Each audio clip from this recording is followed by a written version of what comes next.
I should probably take you up on that, though. I will begin with a word of prayer. So, dear Father, we thank you for this day. Again, Lord, thank you for these students. And I just ask you to just bless this time we have together to study your creation. Lord, in your name I pray.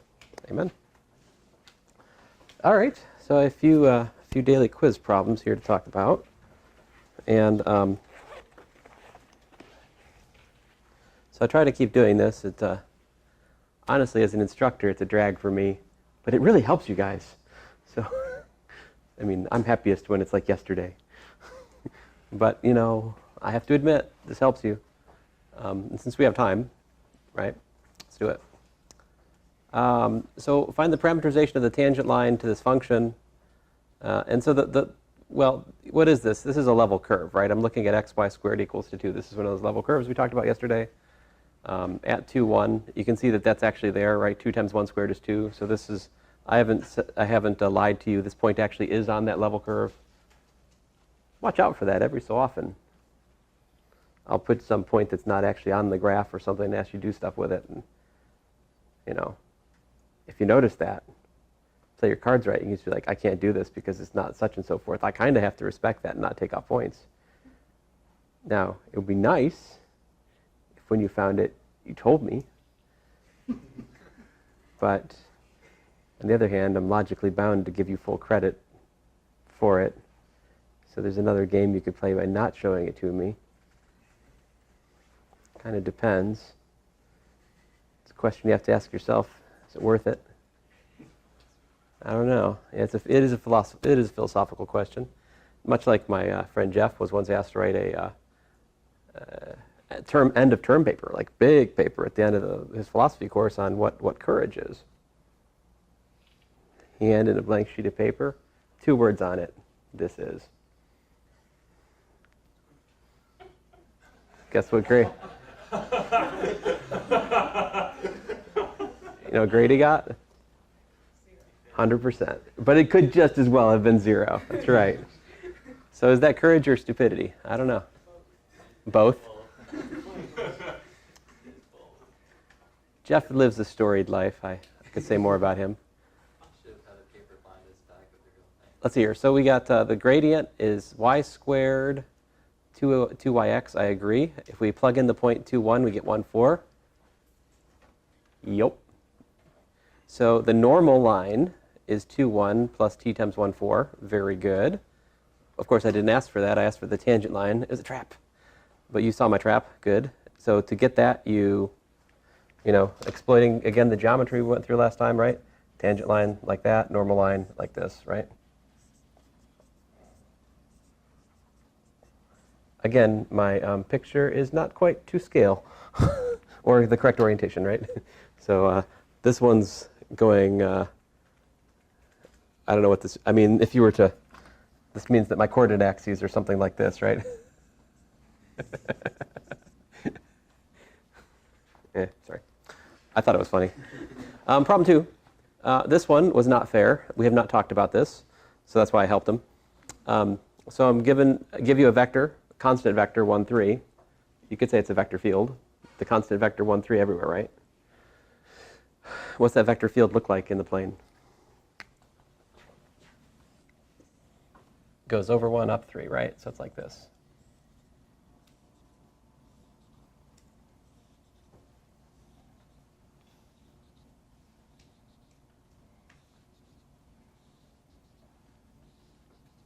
You're like, when is he going to stop? I don't know.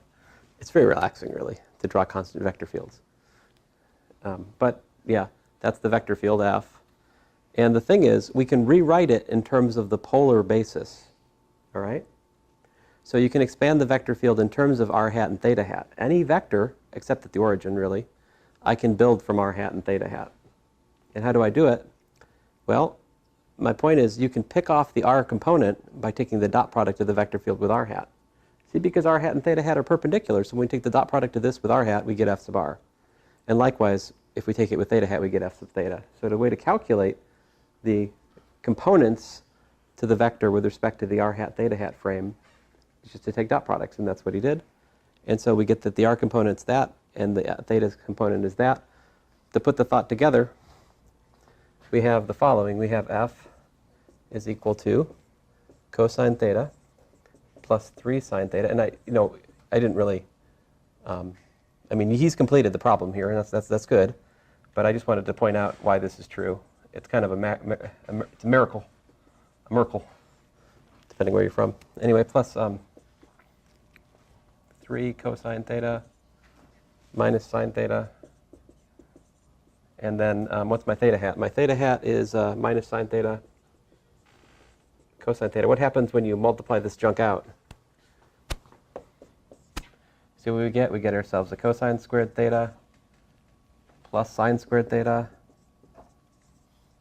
And then the other one ends up giving us a 3 sine squared theta plus 3 cosine squared theta, and then terms that canceled out and I didn't write down. Right, we also get a plus 3 sine cosine and a minus 3 sine cosine in the first component.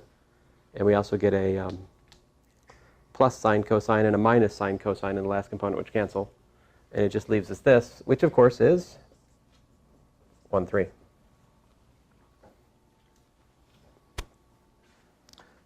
So this is another way we can look at vector fields. I mean, you can take a vector field that's written in terms of the Cartesian frame, x hat and y hat, and you can swap it over to the polar viewpoint and write it in terms of r hat and theta hat. This is a freedom we have. In terms of geometric analysis, we can use r hat and theta hat to build vector fields. Anyway, just kind of a weird example for the moment. This one was a gift, which was taken freely. Very good. So the derivative of inverse tangents, 1 over the thing squared times the chain rule, which gives us this. Remember, we can clean this up just a wee bit more. If I multiply by y over y, I've got y over y squared plus x squared, right? So you can also rewrite it like that, which is cool. Finally, over here, x cubed plus y, calculate the direction u hat in which f stays constant near the point, 2, 3. So found the gradient, great. Plugged in the point, 2, 3, got 12, 1. That's the gradient at the point, very good.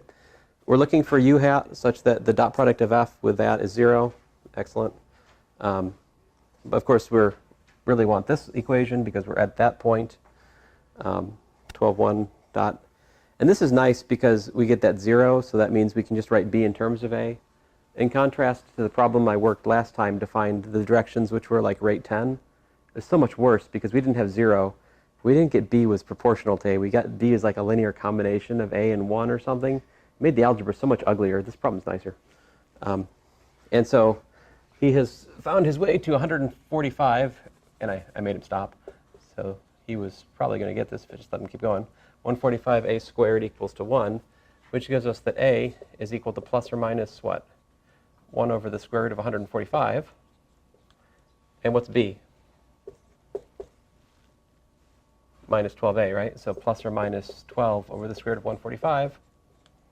And so our u hat is plus or minus, well, why don't I just be a civilized human being, 1 over square root of 145. And we got what? We got 1 and 12, I suppose. So those are the directions. I think I did that. I messed that up, didn't I? What happens when you take plus minus and multiply by minus 1? What does it become? It becomes minus plus if we stick with the meaning of if we link them, right?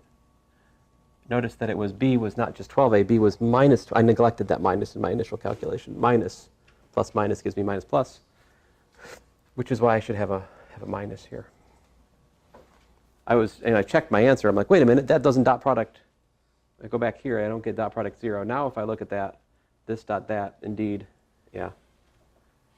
Oh, but now that I'm looking at it in the clear light of retrospection, right, hindsight as it's often called, hindsight's more clear, isn't it? Do we need to do all this calculation? Do we need to do all that? No, we did not. Look at this. I'm looking for a vector which is perpendicular to 12, 1. Next step. 1 minus 12 is perpendicular, right? So that's a vector. You could say u vector is like that. And then just normalize it. U hat is 1 over the square root of 145. 1 minus 12. And then, of course, it can be plus or minus that, right? Because either one will dot product to 0. So we could actually get around that calculation. Yeah. So when we're doing the dot products, we can logically say, like, I know what a perpendicular vector to this is. Like, right. We can just write it down. Yeah. I think that's common sense. I mean, it's a lemma for us. I've been trying to draw that out in the last lecture or two, that we can do this. I mean, you can also go through the calculation he went through. That's fine. It's just much slower, right? Now, I start asking this question in 3 dimensions, it's not so obvious, right?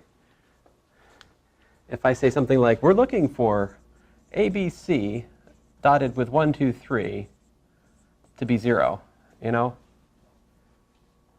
How do you create ABC which is perpendicular to 1, 2, 3?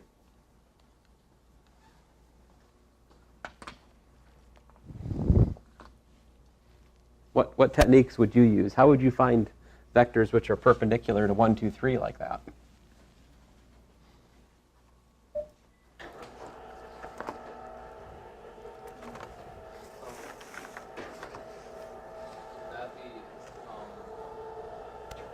What strategies?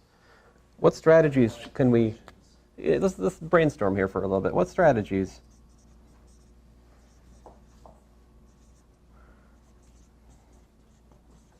How would you do it? So what did you say? I was.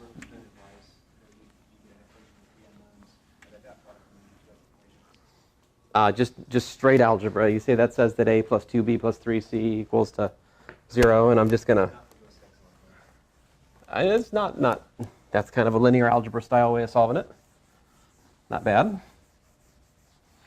Could we just kind of like twist our 2-dimensional trick a little bit? What if we just make one of the components 0 and use the switch and minus trick for the other 2?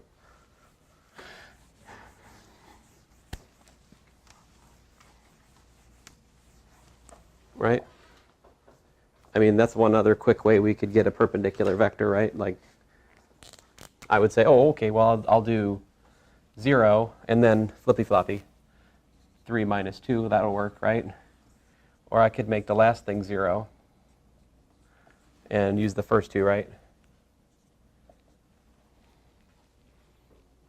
There you go. There's 2 perpendicular vectors to this one without a lot of calculation. So this thing we did in 2 dimensions, it does have some kind of like 3-dimensional. What's a more systematic way? We could take cross products, right?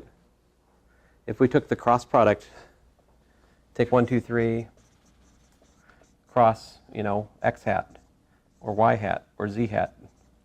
Any one of these would get me to some vector which is perpendicular to 1, 2, 3, right? And so dot product would be 0. You really have all kinds of ways you can do it, right? So what's the best way for a given problem? It kind of depends on what you're after, right? So, I will now steal your laptop. Oh, the touchpad is enabled? Yes. Oh, this is exciting. And sorry I'm continuing to rely on your laptop, but I'm most appreciative. I really do not know what happened to my HDMI to VGA cable. It's very annoying. I spent like $7 whole for that thing, So, whoa. How do you zoom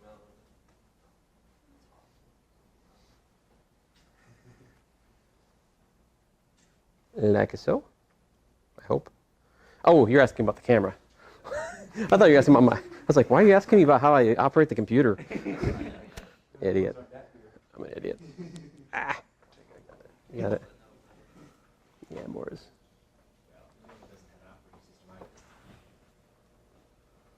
Yeah, you got it. Let me just kill half the lights in here so we can see better. Yeah, I'm sorry. What I'm about to do is really for breadth. So it's something I want to share with you guys. It's not something I tend to test directly because it's just a little bit beyond the course, honestly. But I think it's important to have this discussion just so you have the bigger picture of things. You'll forgive me if I don't test on it. Sometimes you ask these questions at the end of the course, the teacher test what was taught or something, or, was a lecture. I mean, do you really want me to test on everything I lecture on? I don't think you want that. It hasn't really worked well out for our public schools lately, teaching to the test, you know? Okay, so what's the general derivative?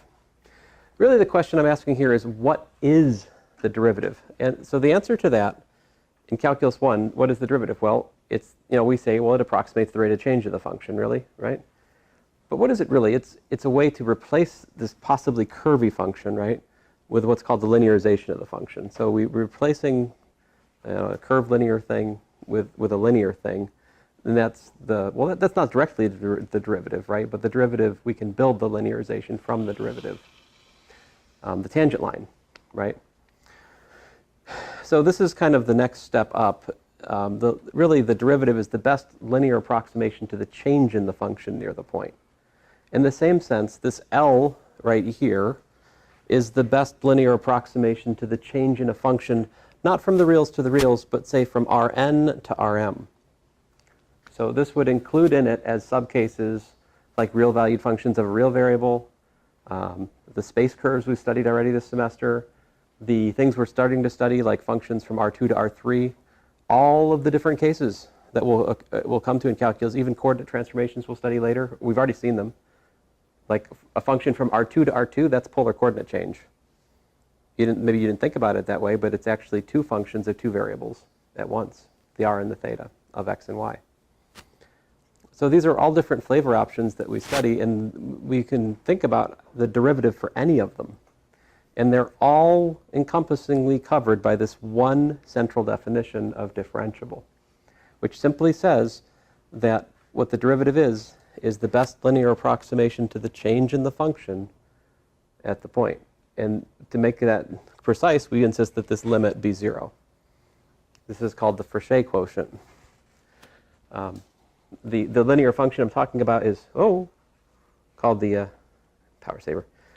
I'll try to keep moving. I got to keep it moving, right? Yes. Keep it moving. So the linearization is called the differential, and so as a linear transformation, I use as DFA. Now the matrix, I know you don't know what a matrix is. I'm sorry. The matrix of a linear transformation is called the Jacobian matrix. That I use the notation f prime of a here for in these notes. It's an m by n matrix. And so the relation between the differential and the Jacobian matrix is you take the Jacobian matrix times the vector. That gives you the differential acting on the vector. All right. So again, moving along. Here's how that plays out in different cases. In the case of a function from the reals to the reals, that L is just exactly the linearization you learned in Calculus 1. In the case of a path going from R to Rn, the linearization is exactly that parametrized tangent line we've learned about the last couple of weeks. There it is. Best linear approximation to the space curve. A multivariate real valued function, it turns out, we take f of a plus h. It's f of a plus the gradient of f, a times h. This is actually going to play the role of the best linearization to a function of several variables, which is real valued. Coordinate change. What you do is you actually have the best linear approximation given by the so-called Jacobian matrix times h. This Jacobian matrix, it's a matrix of partial derivatives. The u partials for the first, the v partials for the second, the w partials for the third, and see x component function, y component function, z component function. But it's actually it's a partial derivatives glued together to make a 3 by 3 matrix for a coordinate change in R3. This matrix comes up later as we study coordinate change integration and coordinate change. But it's all part of the same story. It's all part of the same general derivative. Here's some pictures. Well, those are some examples. Here's some actual pictures. So, of course, Calculus 1, you have a curve, the best linear approximation is the tangent line. You have a space curve, right? The best linear approximation, again, is the tangent line, but now we have to describe it parametrically, all right? What comes next? We have a surface in several dimensions, right? This red curved surface, which we're just starting to understand in here. We still haven't really unfolded all the nuances of. We're still unwrapping this idea of surface. And so it's curved, right? So the best linear approximation would be this flat plane. That blue is the normal to the flat plane, right? And so if I look at this graph z equals xy, that's the red, and this right here, z equals to x over 3 minus 2y over 3 plus 2, that's the equation of the tangent plane, which well approximates that red graph. And if you zoom in on it, like what this is a slightly macroscopic picture. See that? This is going from like 1 to 3.5 and 2 to 7, I think, or I can't read. Anyway, the numbers are big here. If you look here, it's really zoomed in. It's just like the difference is going, what? It's pretty close, right? It's zoomed in more. I can't even make it out. I gotta stand back. I don't know. I should wear my glasses. Can you guys read it? I can't read it. It's 3.5 on the top left. 3.5, and that one is 7. 3. that one's 3. 3. Bottom right is, That's 1. Well, anyway, you can. I guess it's not really important. Zoomed in. Oh, I'm sorry, other way around. Zoomed out. Zoomed in. So it's harder to see even how the tangent plane is lifted off the surface. As you zoom in closer and closer, the tangent plane stays close to the surface more and more, right? Just like the tangent line approximation, it's most awesome close to the point of tangency, right? To use a technical term. Here's another picture. Here I'm looking at the paraboloid z equals x squared plus y squared. That has a tangent plane with the equation z equals 5 times x minus 1 plus 4 times y minus 2. We're going to learn how to calculate that. It's really easy. Not today probably, but soon. And so there's a picture of the paraboloid lifting up, and there's that flat tangent plane under it, and the normal line. All right. So what's the connection between that general definition I just gave and ordinary derivatives? Well, if you looked at it carefully, you might have noticed that the definition was not, in Calculus 1, you learn f prime of x is what? It's h goes to 0 of f of x plus h minus f of x divided by h, right? You have f prime of x equals to limiting quotient, right? If you look at the definition I just gave you, it said that there's this thing called the linearization, and this big thing limits to 0. There's no like the derivative equals limit of stuff, right? It's defined implicitly within this Frechet quotient.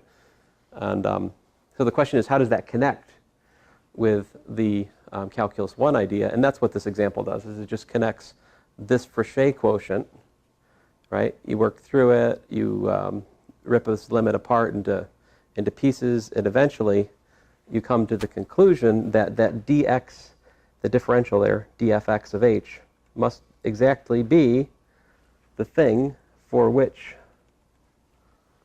eventually after I work through the details here, I get the differential of x, of f at x of h is nothing more than that limit, which of course is f prime of x. Well, it's f prime of x times h. I think I'm missing maybe a typo right there, actually. There should actually be an h out here if you do it careful. I somehow dropped that. Sorry. Anyway, I'll look at that. Oh, see, well, here it's right now. It's right on the next page. So this is the relation between the differential and the ordinary derivative in Calculus 1. The differential of x at h is f prime of x times h. Yay. So everything works together kind of the natural way. Let me skip ahead here.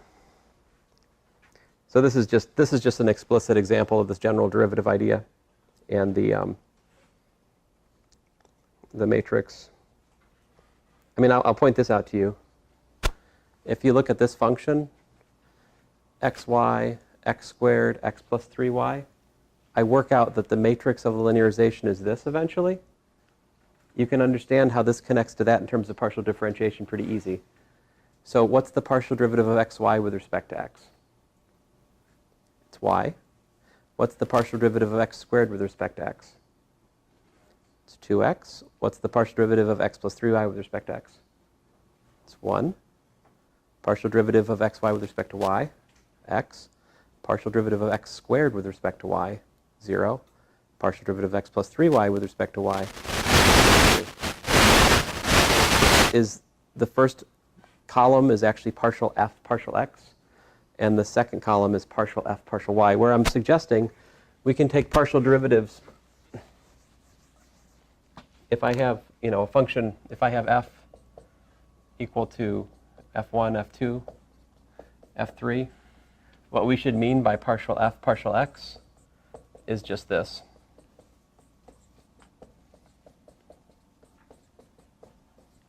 So if we take a partial derivative of a vector-valued function, we take it one component at a time. Just like we took the derivative of a path, we did it one component at a time. So same for partial derivatives, you can do that too. All right, let me move along here. I was getting to a point eventually. Oh, look. That was my next follow-up example was, hey, the last example can be viewed as x derivatives of f1, f2, f3, y derivatives of f1, f2, f3, where f1, f2, f3 are the first component, second component, third component functions of this function from R2 to R3. Anyway, this is welcome news. If the function is differentiable, when I say differentiable at a, that means that ugly Fauché quotient limits to 0. In other words, the best linear approximation to the function near the point exists. If that's the case, then differentiable implies continuous in the multivariate sense. Remember that from Calculus 1? Differentiable implies continuous. Still true for the general derivative. Good news. But there's more.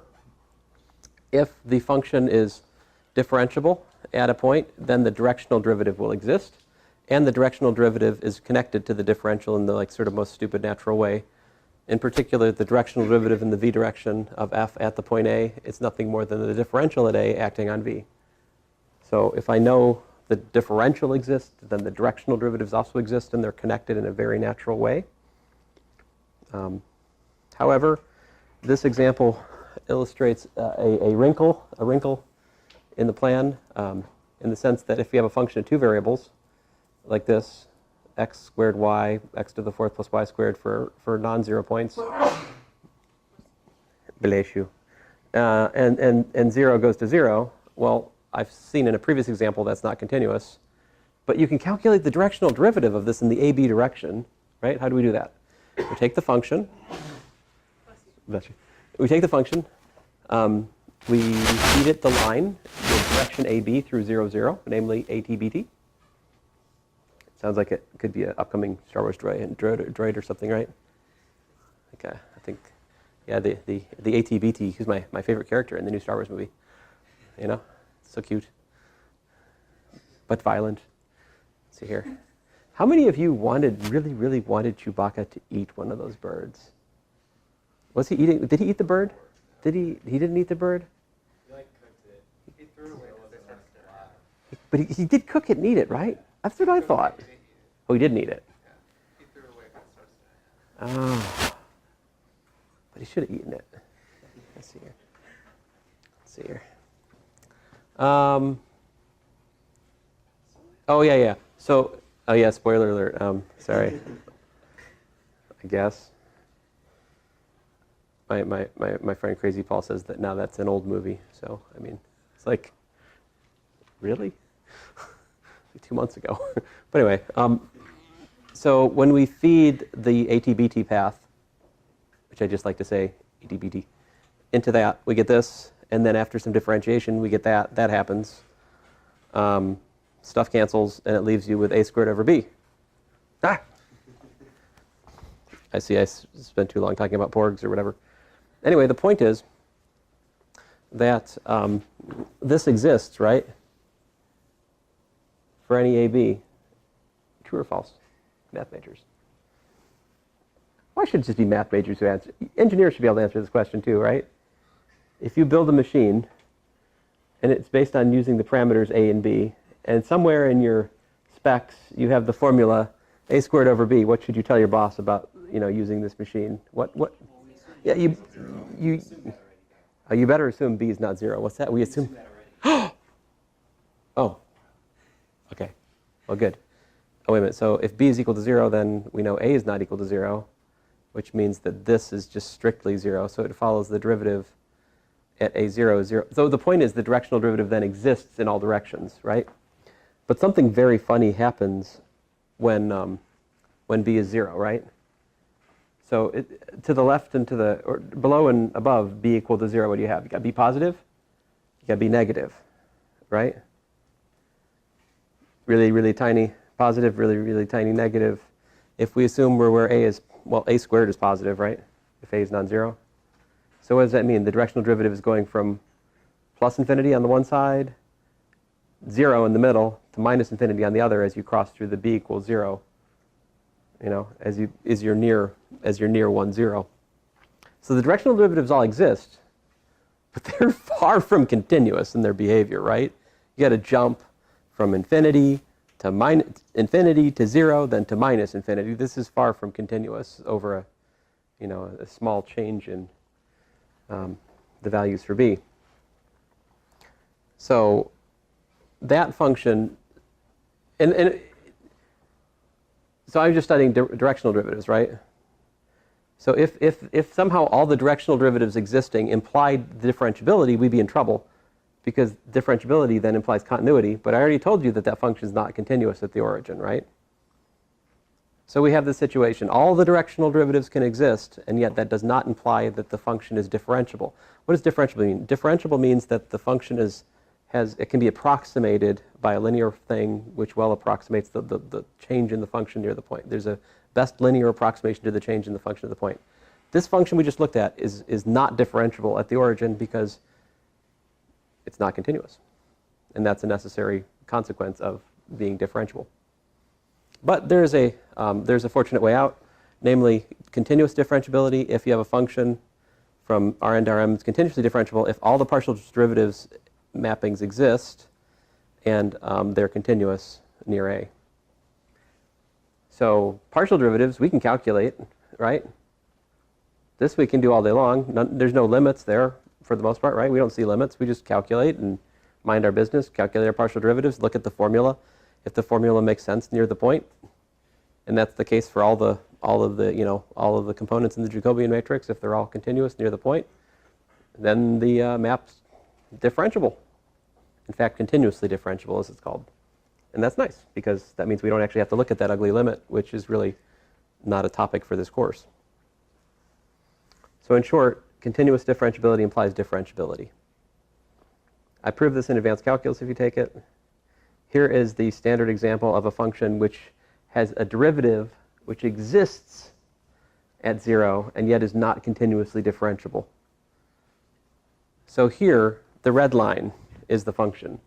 So what it does is it goes into the origin and it goes in the most wiggly way possible. It's like wiggle, wiggle, wiggle, wiggle, wiggle, wiggle, wiggle, wiggle, and then it comes out. All right? So that's this function, x over 2 plus x squared times sine of 1 over x for x not 0, and then 0 at 0. The derivative of this function is 1/2 plus 2x sine of 1 over x minus cosine of 1 over x. And that's graphed in the green. Right? So this does not have a nice linear approximation. I mean, yes, the line x over 2, y equals x over 2, it does approximate the function at the origin, but not in a kind of nice way, right?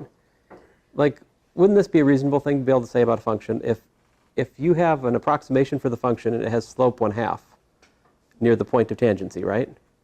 Then that must mean the function is increasing near the point of tangency, right? At a rate of 1/2. Well, this function has a tangent line at 0. Its slope is 1/2. And you can make this function increasing and decreasing at arbitrarily small intervals close to the origin. That's what this means.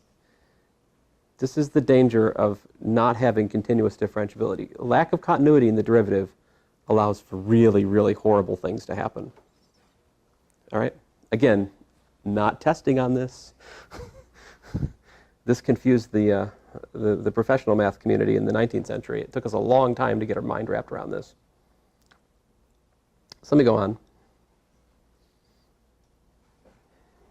If I can make sure I'm not over time. So, while the fuss, ultimately my point is I want to have a definition of what is the tangent plane to a surface, among other things, and so that's sort of born of this discussion. Eventually, I'd like to say this: the tangent plane to the graph z equals f of xy is formed by the union of all possible tangent vectors to curves, f composed with gamma, where gamma is a smooth curve in the domain of f, passes through t equals 0, the xy coordinates, the point of tangency. Moreover, if these vectors do not form a two-dimensional plane, then the tangent plane fails to exist. So that example I went through with the AB, the ATBT, there you have all directional derivatives existing, right?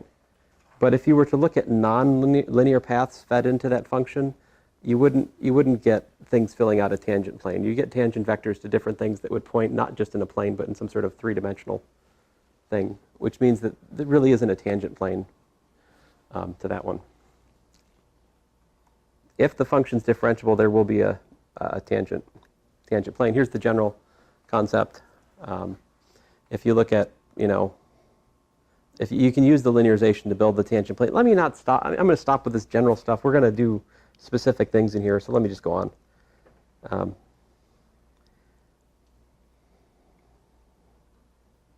What I really wanted to show you, and then I'll put this away, is this example.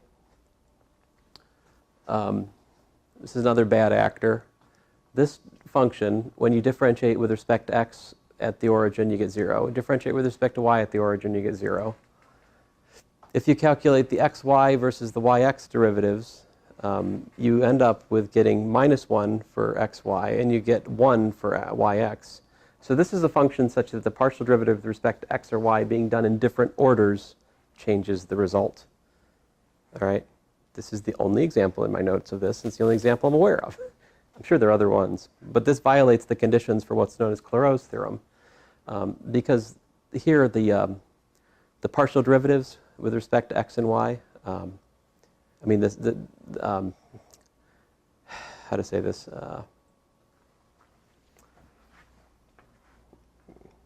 Here it is. So Chloros Theorem says if we have a function from R2 to R, and we have in its domain a disk centered at AB, and the function xy and yx are both continuous on D.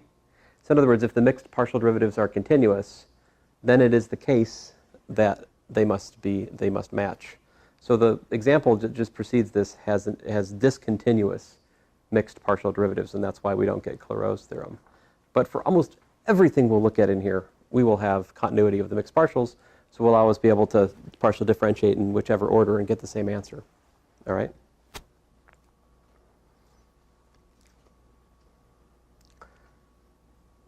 Now, this next thing, if you've had linear algebra, you really should look at it. It's beautiful. It explains why the chain rules that I'll write down in future lectures happen. They're actually all derivable from matrix multiplication, and the fact that the Jacobian of a composite is the composite of the Jacobians.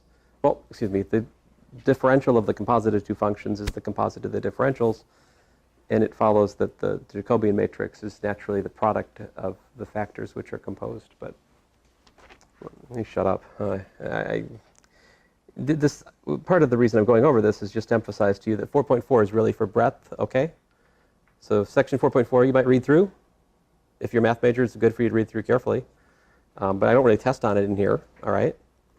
And then section 4.5 is where the course really starts, course material in all seriousness starts again. So just wanted to make sure we are clear on that aspect of the course.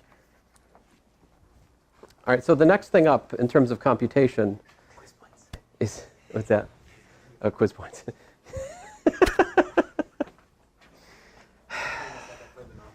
Man. So technically, what's up next in my notes is chain rules, all right? And I think I'm going to switch things up a little bit. I want to talk about tangent planes first. I think it fits better into our discussion so far. So I'm probably going to try to talk to you guys about tangent planes and normals tomorrow. Anyway, we'll stop now.